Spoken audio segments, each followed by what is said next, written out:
John Lennon, the bespectacled Beatle, was famously outspoken and rarely filtered his opinions. At times, his comments could be sharp and confrontational, as seen in his public clashes with figures like Todd Rundgren. On other occasions, however, he was simply candid.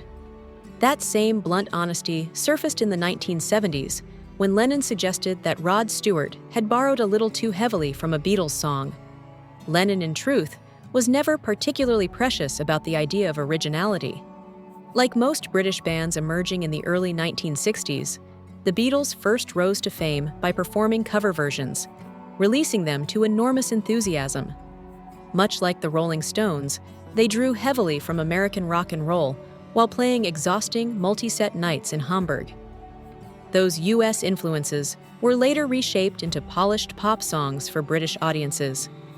Where the Beatles differed from the Stones was in how quickly they pivoted toward writing their own material. In fact, they even provided the Stones with their first major hit. Still, embracing original songwriting did not mean abandoning their influences.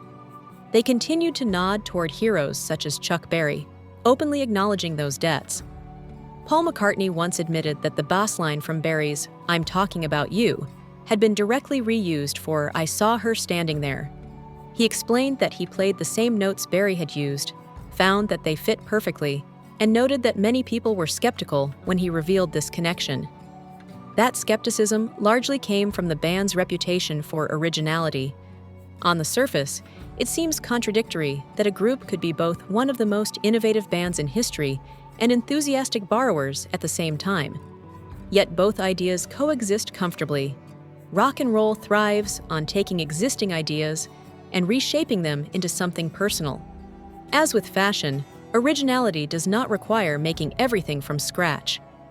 Nick Cave later articulated this philosophy by observing that modern music draws much of its vitality from its relaxed attitude toward borrowing.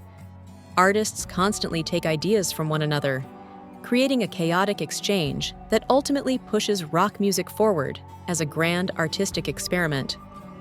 Lennon likely shared that view. His comments about Rod Stewart adapting a Beatles melody were ironic rather than vicious, especially considering that Lennon himself had faced accusations of borrowing. "I Saw Her Standing There" was not the last point of overlap between the Beatles and Chuck Berry.